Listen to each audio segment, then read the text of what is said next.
எல்லா பொண்ணுங்களுக்கும் வீட்ல சொல்ற ஒரே டயலாக், "நீ கல்யாணம் ஆயிட்டு புருஷன் கூட எங்க வேணா போ" அப்படின்னு. ஆனா, ரியாலிட்டி என்னன்னா, கல்யாணத்துக்கு அப்புறம் நம்ம புருஷன் கூட மோஸ்ட்லி போற இடம் இந்த மாரி கிராசரி ஷாப்பிங் பண்ண தான். டெய்லி எப்பயும் Blinkit, Zepto இதுலயே போட்டுட்டு, சரி வீக்கெண்ட் ஆவுது நம்ம எங்கேயாவது வெளியில போலான்னு சொல்லி இந்த மாரி கிராசரி ஷாப்பிங் போனா தான் உண்டு.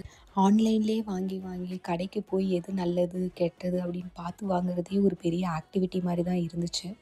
ஏதோ பரவாயில்ல சும்மா இருந்ததுக்கு நம்ம எங்கேயோ வெளிய போணும்னு நெனச்சுக்கிட்டு மன திருப்தியோட போய் அங்க இருந்த லெமனு, நல்ல தக்காளி, நொல்ல தக்காளின்னு பார்த்து வித்தியாசம் பிரிச்சு ஒரு வழியா எடுத்து முடிச்சுட்டோம். அதுக்கப்புறம் அங்க இருந்த ஒரு சில ப்ரொக்கோலி இந்த மாரிலாம் ஃப்ரூட்ஸ் இதெல்லாம் பார்த்தோம். ஆனா ஒண்ணும் வாங்கல.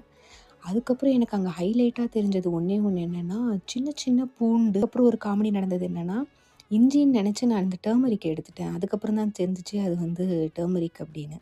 சரி ஒரு வழியா வந்ததுக்கு ஒரு ஃப்ரூட் மிக்ஸையும் குடிச்சுக்கிட்டு, மன திருப்தியோட அவுட்டிங் போனதா நெனச்சுக்கிட்டு நானும் வீட்டுக்கு போயிட்டேன்.